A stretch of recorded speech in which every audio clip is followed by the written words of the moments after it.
What's up, my fellow lionesses and lions? Welcome to the Project Lioness podcast, where we are here to disrupt the mainstream narrative when it comes to health, holism, and human consciousness. We are here to share bold truths about health and life from a female perspective. This episode is brought to you by our team, Inspire Co., where we stand for your health being inspired by choice rather than being inhibited by chance. Thank you for being here and joining in on these raw, real, and powerful conversations. We hope our show brings you inspiration and empowerment to overcome challenges, reclaim your life, and ultimately pursue your mission with power, purpose, and play. Now, let's get into the episode. Hello, everyone. Welcome back to the Project Lioness podcast. This is your host, Dr. Mel Krug. Welcome to a new season. I know it's been a minute since I've been able to connect with you all, and for good reason. I just got done with a Project Lioness Cohort launch. We've got a whole pride of women coming into this round, and I'm super excited. I also did something new at the end of 2025. In the beginning of December, I hosted our first ever Fear to Ferocity experience. And we had so many people signing up and registering for that to literally heal and transform trauma, learn how to build unstoppable confidence and courage, and ultimately start building generational wealth in all forms for themselves and their family. And it was an amazing experience. And I'm going to be doing it again. Don't you worry, later this spring in 2026. But for now, let's dive in. Happy New Year. I am going to be talking with you this episode about why I don't set New Year's resolutions. And I haven't actually for a long time. Now, I am a person where I do like to have a word or a phrase that I carry with me in everything I do, but I am definitely not the person where I'm sitting there and I say, okay, I have to do this, or I've got to do this, or I need to do this, and even listen to like the language I'm using, right? I have to, I need to, I should. And what I found is that so many people are setting New Year's resolutions because they think they have to. And I'm going to give you some reasons, a couple of reasons why I don't, what you may feel a resonance with in yourself of why maybe you don't also feel desire, but you do it anyway out of obligation, and things that I do instead. And so let's dive into this. So at the time of this recording, it is still the first week of January, and I plan to release this relatively soon because we are in a new year. Yet in Minnesota right now, well, it's, a little bit warmer than what it normally is in January, but we are in the depths of winter, y'all. Like, we are in the depths of winter, and it's cold, and life is moving very slow. I know it looks like things are dead, but trees are not dead. They're just dormant. A lot of their energy has gone inward. A lot of animals have gone more inward. Yes, we see like the rabbits and squirrels still kind of like hunting around and foraging and that type of thing. But most of life is moving at a slower pace at this time because it's a season, right? And in Minnesota, we have the beauty and the gift of being able to experience all seasons, right? We get winter, we get spring, we get summer, we get fall. And that is actually why I love Minnesota, because, when I go warm places, which I love going to closer to the equator. My soul loves it. At the same time, I think I would get bored if I was in the same weather all the time. And I've grown up in Minnesota, born and raised, so I really appreciate the seasons of nature because it helps me reflect on the seasons within myself. And the season of winter within our own being, within our own nervous system, body, mind, soul, heart, whatever you want to call it, we also will experience seasons of quote unquote winter, where things maybe feel slower. We don't feel the high energy, fiery energy of summer and progression and moving forward. And I think that that's really important to experience, because when you can expand your capacity for different seasons of life, it actually allows you to move through different seasons with much more grace and understanding and get the wisdom out of every season and stage. One of my mentors, Dr. Donnie Epstein, who is the founder of Network Spinal Care, which is what we do at my chiropractic business, he talks about how if you're not in the season you love, learn to love the season you're in. So that we have a lot of people here and we have a lot of practice members and clients where they're snowbirds and they go south from, November to April, and that's fine. But I think there's something powerful and magical to really allowing the winter to provide its gifts. So let's backtrack then. When we talk about New Year's resolutions, it can be, and I'm not saying that I'm like against this. There's definitely things that I reset, right? I think the turn of a year is an important reflection, but let it be that, right? Let it be a moment of reflection. Is there really things that you feel like you have to do or add in? Because what I found is actually when it comes to wanting to resolve things and evolve from old patterns and beliefs and behaviors and ways of being, it's actually important to do less.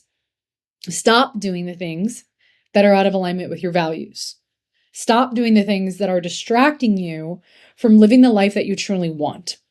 And so I think when people step into a New Year's resolution type vibe, they are often adding a lot to their plate, when in reality, we're in the fucking depths of winter, y'all. Like, how much should we really be adding? And so I have not set resolutions for a long time. One, as I'm speaking to now, one of the reasons is because it's winter. I have found when spring comes around, more of the spring equinox in March, that's often when I feel called to step more into like novelty. Now, as a business owner, that's not always reality, right? Like I just went through a launch in December, but I'm usually opening up enrollment to my programs as in my coaching business in July, like June, July, and then December. So I know that that's just something that happens because it's what works for the length of the program. And, in December, I worked probably 10 to 15 days total. And most of those days I wasn't working longer than 3 hours a day. And I had my best month ever in my company. And I was able to take time off and spend time with my family and travel. And now I'm traveling for half of January. So I share this because when you learn to live your life in alignment, more often than not, you don't need to have these cultural expectations of setting New Year's resolutions. So the first reason why I don't is because one, it's winter. It doesn't make sense from a nature perspective. And you all have heard me say this many, many times in so many podcasts. We are beings of nature, period. Okay. So there's no escaping that. You came from stardust and carbon and life from earth. You came from Pachamama, from earth. And so you are part of that and you go through your own seasons. So it's important to honor that. So that's number one. Number two is I'm definitely a rebel. Like if you haven't figured that out and you've listened to my podcast long enough or you've been in my programs, you know that I don't do things like the way that the rest of the world does. And that's been my nature for like since I was born. My great aunt Lee, shout out to her. She's amazing. She says, and she tells the story a lot. She's like, yeah, I knew when you were born, I could just see it in your eyes. Like she said to my mom, she's like, you better watch this one. She's going to be up to something. And as much as I've had conditioning of the culture of, being the achiever, straight A student, blah, blah, blah, blah, blah, there's also a lot of me that has an inner rebel. And I like to do like the opposite of what people tell me to do. That could be my Taurus energy. That could be, a myriad of things like achiever, Enneagram, all the personality things. But at the core of who I am, I know that I have a strong contrarian protagonist rebel archetype. And I actually I just had my team do the disc or the Myers-Briggs. If y'all know like ENFJ, I'm an ENFJ, which means I'm the protagonist. I like to be the main character. Anyway, I'm on a tangent, but my point is I'm sharing this because it's so easy to fall into the patterns and the gnosis of the culture and not question it. And I'm here to open up your consciousness, to be the Jedi of your own consciousness, the master of your destiny, and the artist of your life. Pause and reflect and say, do I feel like I have to do this? Do I feel obligated because everyone else around me is setting New Year's resolutions? Or is it something that I actually desire? Because if you find yourself saying, I feel like I have to, I should, I need to, that's what I call conscious languaging or imperative languaging. So notice the language that I'm using. Oh, I have to, or I should, or I need to. That's very low level, low hanging fruit type consciousness, type languaging versus, well, what would I want to do? Like, what does Mel, or who am I in this, and what do I actually want? Who am I and what do I want? And a lot of people haven't actually sat down, which this is where I think slowing down in winter and reflecting on like what you're creating internally so that when spring comes, you can birth it from alignment. This is where I definitely agree with like slowing down and reflecting. Winter solstice is really good for that, right? But so many people have not given themselves an opportunity to sit down and be like, what do I actually want? Who am I? Who am I really? Am I just the summation of my lived experiences? Am I just the conglomeration of what I've been told and all these programs that I've learned from mothers, fathers, teachers, preachers, aunts, and uncles in the culture? Like, what do I actually believe? And why do I believe that? And when you ask greater questions, you get greater results, but you're not going to be able to access higher quality, higher level questions unless you give yourself space and time to tap in and slow down and literally look at your inner psyche and your behaviors and ask, why do I do that? Why do I feel this obligation to set a bunch of New Year's resolutions when I really actually just want to like keep doing what I'm doing and making progress that way?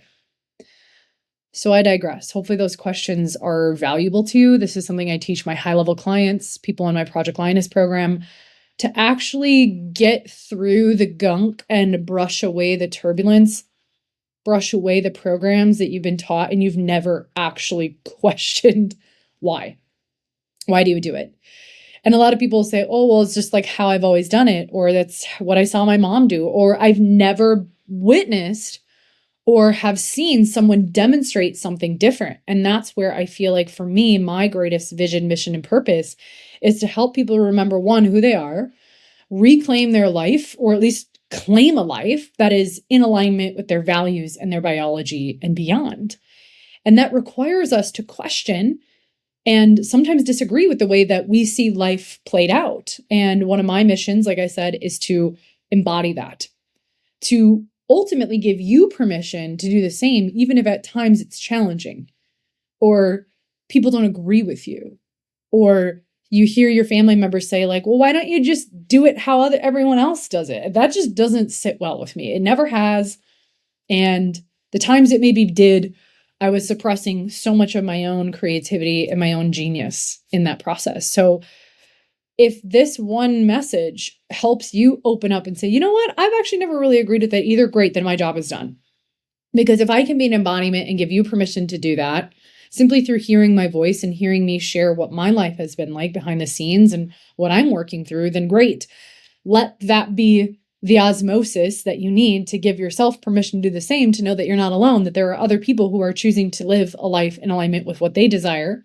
And ultimately, I think when you are in alignment with who you are, what you desire, you can serve people from a whole new capacity because you're not living in these programs of guilt and shame and obligation. It's exhausting, right? It's exhausting. So with that, I'm going to take a sip of my decaf coffee. If you're watching on YouTube, one of these days I'm going to have my podcast editor figure out how to do the videos on Spotify. I'm actually going to ask him like, how do I do this? Because I want to be able to have you see like I'm a human being. I'm not just a voice. Look at this mug though. It's so pretty. I got this mug at an art fair near my house by Minnehaha Falls, and I just fell in love with it. I have this thing for ceramics. I actually throw ceramics. I haven't in a while, but I threw pottery for a long time, and I just have a thing for mugs. My husband knows everywhere we go, I look for local artists and I buy mugs, different states or countries that we go, because it reminds me of that country, but it's got to be made by an actual artist. It can't be made in China. So anyway, little story break there. Okay, so there's two reasons why I don't subscribe to setting a bunch of New Year's resolutions out of obligation. One, the winter. Two, it feels like a lot of pressure from external sources that I think is also just tied into this constantly needing to be like doing stuff all the time. And I know that from the outside, it can look that that's like how my life is, but I've learned how to work smarter. I've learned how to create from a place of efficiency and energy efficiency so that I can have more time to be spacious and travel and do the things I love. So when I am in the zone of creation or work, whatever, I can get a lot done in a shorter amount of time because I'm focused and I'm in alignment with my values. So let's talk about that. What do I do instead? Well, you've heard me probably, if you've been around the block with me in this podcast, you probably know that I am big in understanding your values and your priorities and what makes your values unique. And when I say values, I don't mean things like love and compassion and peace and joy. Those are emotions or states of being, at least in the way that I teach it in my programs and to my clients. Values are really actions, and it are demonstrated by a set of actions and behaviors that you take through space-time. I've found that there's a lot of people that come into my world where they will say what they want their values to be, but they're actually not living into that. So your values are what your actions demonstrate. Okay. Now here's a caveat. Your values in this moment may not actually be yours. They may be injected values from people that you've, surrounded yourself with, subordinates. You've subordinated to your boss, to your parents. They may not actually be your true values, but they still are values because you're doing them because you're getting something out of it. Otherwise, you wouldn't do it. Even if you don't like it, there's this is going to go deep. Even though there may be things in your behaviors and your actions you don't like, there's something that you're getting out of it. There's some benefit that you're getting. Otherwise, you wouldn't do it. And so ask yourself, okay, if there's these things that I do in my job, with my family, what am I actually getting out of it? Otherwise, your nervous system wouldn't pursue it if it wasn't getting something out of it. And that thing could be something that you're avoiding. Right? Maybe you're doing something because you have a fear of what that person may think or say. So you're avoiding that discomfort, that confrontation. You're avoiding that potential challenge that may show up in the relationship. And so you'll stay over here and do said thing in avoidance of more pain, because over here you perceive that there's more pleasure in continuing to do the thing than like stopping doing it and experiencing that pain, which is all perception based. Right? And that's a lot of the work that I teach in Project Lioness, so that you can actually step into what you truly want and understand that no matter what you do, you're going to have both sides of a situation. You're going to have people who totally agree with you, and then you're going to have people who disagree with you. And that's just the nature of reality. Literally, that is the nature of matter. That is the law of rhythm, the law of polarity, where both sides must coexist in order to create wholeness. It's also a matter of what you focus on. Right? So if you're constantly focusing on running away from pain and being addicted to pleasure, then you get stuck in that trap. So living in alignment with your values allows you to actually see both sides of any given situation, of any behavior you take on, of any characteristic that you embody.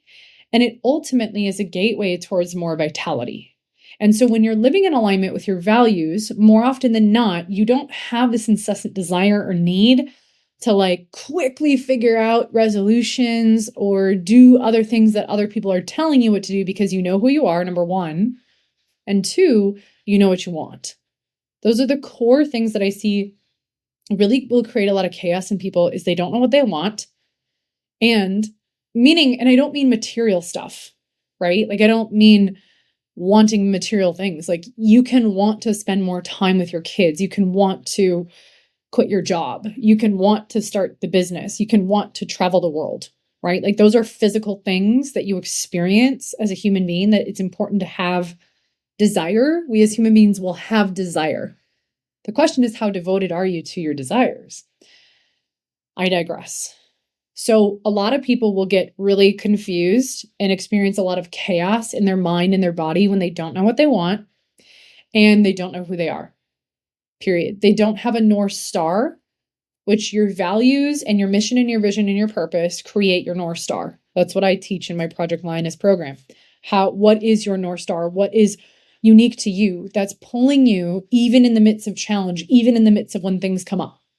So when you know your North Star and you know what you want and you know who you are, your core archetypes, then life can become so much more fulfilling. And you don't get caught up in the distractions of low priorities. You're super aligned with high priority actions in your life, high priority identities, high priority beliefs. And you don't let the chaos and the drama of the world get to you because you ultimately know who you are. You have one lifetime, or maybe we have multiple, but right now, right, you're incarnated in this body for a reason. And you can either spend your time getting exhausted and living into the values of others, which is going to cause you a lot of chaos, or you can choose to live in alignment with who you are. And that, you know what the beautiful thing is when you do that and you know your values, you know your star, you know who you are, you ultimately actually want to serve people from a greater capacity because you have more energy, right? When you're doing all these things out of alignment with who you are and you're living into the injections of other people and the beliefs of other people, the first thing that's going to happen is your body is going to give you a feedback loop that you are, in fact, not living into alignment with who you are. When I say who you are, I mean, when you know your values and you know your priorities, that creates a set of core archetypes.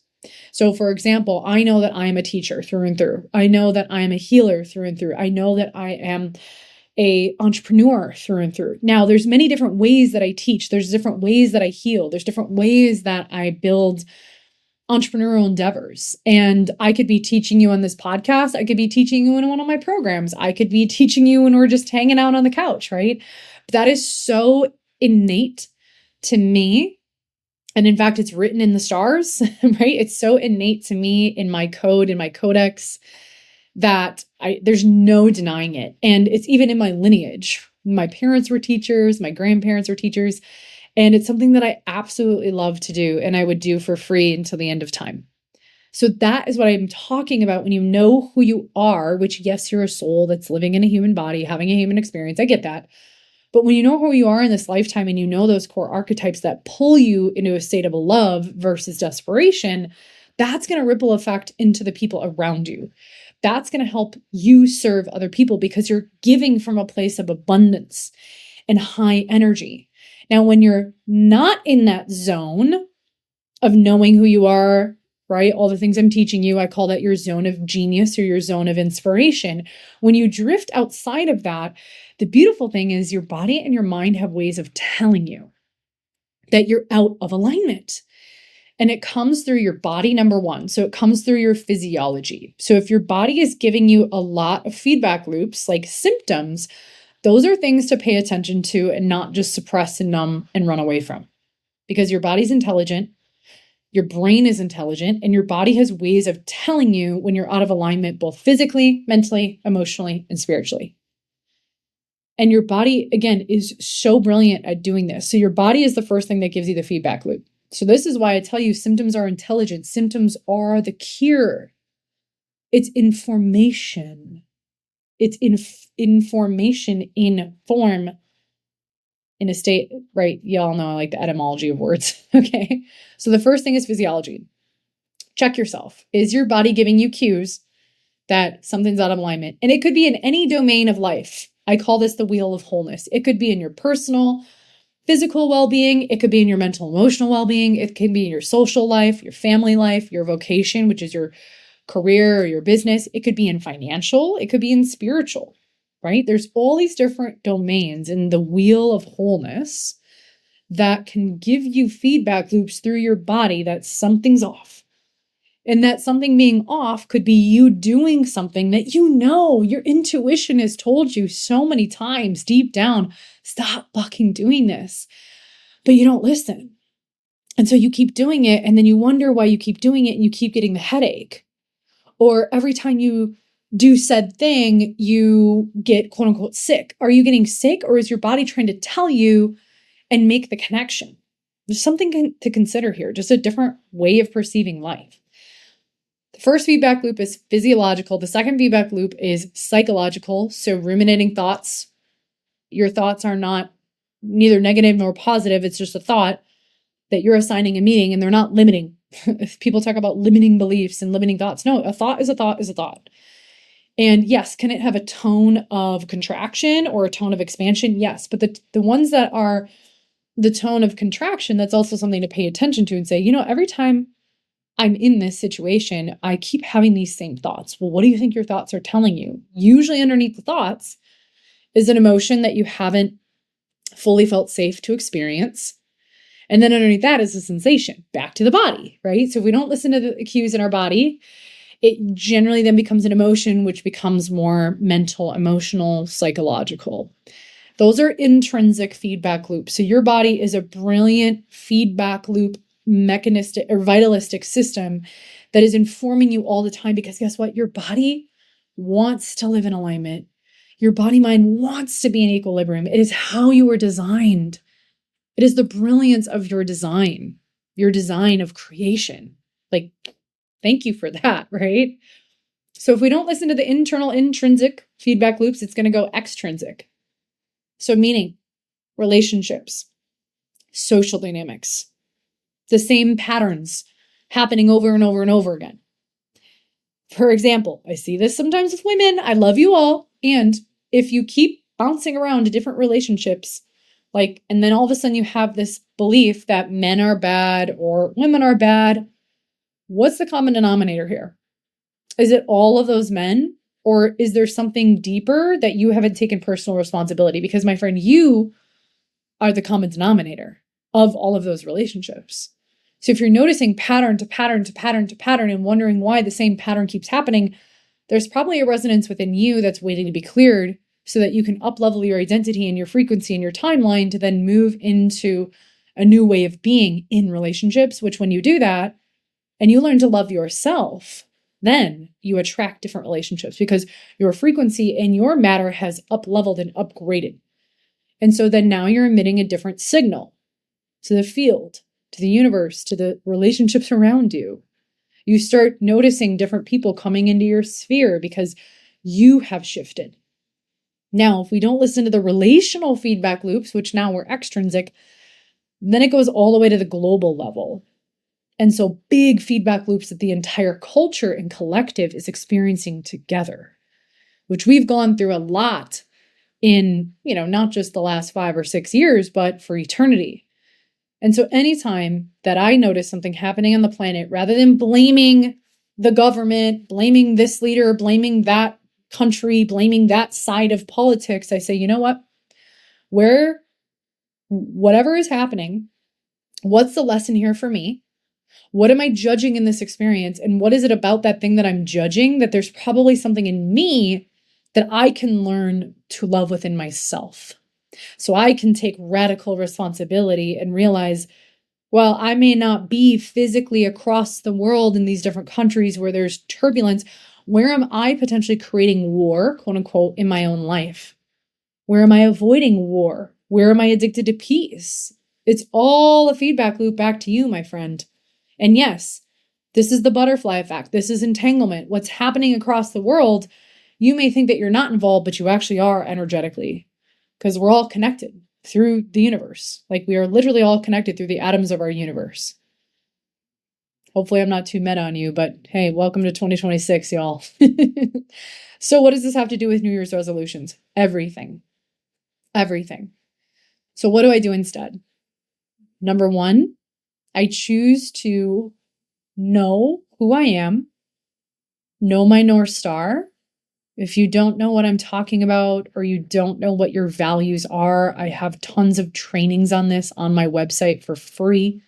You can literally go to drmelkrug.com. Yes, my website is in a total rebrand, but eventually in the next couple weeks, it's going to be up, it's going to be live. I've got ways that you can determine your core archetypes, understand your values, understand your North Star, and really get to the core of who you are and live in that zone more often than not. Because like I said, you have one life. Do you want to live it subordinating to the projections and the stories and the beliefs and the values of others? Or do you want to choose to fully step into the power of who you are?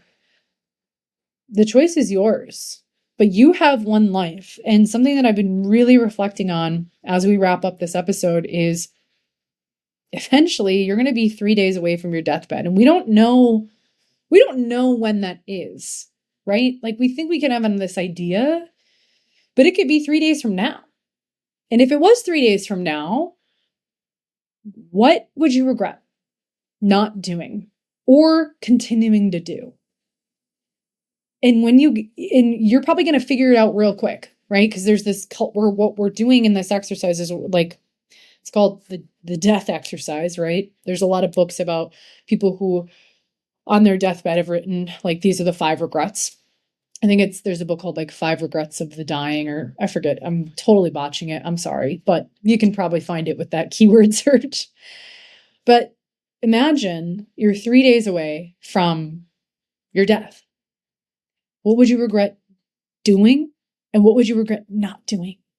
And I guarantee in that moment you put yourself there, you're like, oh yeah, that, and that. Like your intuition fucking knows. You don't need someone to tell you. And I'm giving you frameworks to teach you how to uncover it yourself. That's part of my mission, is like, how can I teach you to become the best teacher, the best healer, the best leader in your life? So you don't have to have dependency on all these systems that were created out of fear. But you can go from fear to ferocity and living in that state more often than not. And my friends, it is so fucking liberating and it's so freeing.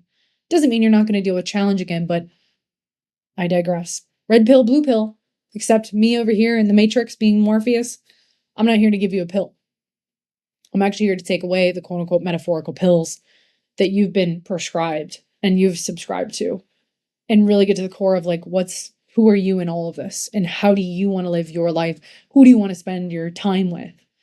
I've said in a number of trainings I've done recently that 2026, I believe, is going to be less about the how and more about the who, and the people that you choose to surround yourself with, the people you love, the people you want to learn from, the people who have the energy, who are literally walking through life the way that you desire. Follow them, listen to them, take on and learn from them, and take it on in your own unique, creative way. Don't become them, but let their energy inspire you. So welcome to season 4, my friends, of Project Lioness. Super grateful you were here. Let me know in the comments what you got out of this. Check out my website, brand spanking new, baby, drmelkrug.com. There are tons of free resources on there. And I'm super excited what you discover about your North Star, about your values, about your core archetypes. It's really fun when you can actually learn to love who you are and own it, and just own it, because there's only one of you in all of creation. How cool is that? All right, my friends, thanks for tuning in. This is the Project Lioness podcast. This is Dr. Mel, and I'll see you next time. Peace, love, and keep inspiring. Bye. Thank you for joining the Project Lioness podcast. Did you find value in today's episode? Help us impact the lives of others by sharing this podcast with someone you know who would resonate and benefit from the Project Lioness message. Excited to hear more? We invite you to subscribe on whatever platform you're tuning in on. And we'd be so grateful for you to leave us a review about what you enjoy most, as well as what you'd like to hear more of. Thank you so much for all of your support.